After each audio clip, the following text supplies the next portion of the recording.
बातमी अहिल्यानगरच्या राहुरी विधानसभा पोटनिवडणुकीमध्ये शरद पवारांच्या राष्ट्रवादी काँग्रेसला मोठा धक्का बसलाय। राहुरीतील पवारांच्या राष्ट्रवादीचे माजी आमदार प्राजक्त तनपुरेंनी ऐनवेळी पोटनिवडणुकीतून माघार घेतली। सोमवारी अत्यंत नाट्यमय राजकीय घडामोडी घडल्याचं पाहायला मिळालं। निवडणुकीत खरं तर उमेदवारी अर्ज भरण्याच्या अखेरच्या दिवशी भाजप प्रदेशाध्यक्ष रवींद्र चव्हाण आणि मंत्री राधाकृष्ण विखे पाटील यांनी प्राजक्त तनपुरे यांची भेट घेतली। त्या भेटीनंतर तनपुरेंच्या माघारीचे संकेत मिळाले होते आणि पुढच्या काही तासात तशाच घडामोडी घडल्या। प्राजक्त तनपुरेंनी राहुरीच्या पोटनिवडणुकीतून माघार घेतली। तनपुरे ऐनवेळी कस खाणार याची शरद पवारांना आधीच कुणकुण लागली होती आणि त्यामुळेच तनपुरेंच्या माघारीनंतर शरद पवारांच्या राष्ट्रवादीकडून गोविंद मोकाटे यांनी उमेदवारी अर्ज दाखल केला।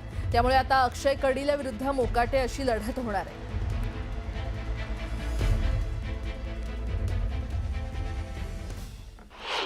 बरोबर, ते बोलणे करायला गेलेले नव्हते, भाजपचे नेते त्यांच्याकडे गेले होते असं मला कळतंय। मला काहीची माहिती नाही, पण भाजपचे नेते त्या ठिकाणी गेलेले होते त्यांच्याशी चर्चा करायला।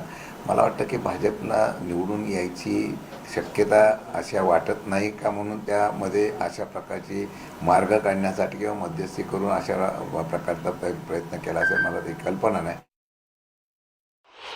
आणि त्यांनी जर काही झालं दगा फटका 2 दिवसापासून आधी चर्चा होते, तर त्यानंतर मलाच उमेदवारी मिळणार होती याच्यात काही शंका नव्हती। बाजूला झाले असं म्हणता येणार नाही, ते आमचे नेते इथं, आम्हाला त्यांचा कायम पाठिंबा असतो। आम्हाला म्हणजे ते सगळे कार्यकर्ते माझ्या पाठीमागे लावतील यात काही शंका नाही।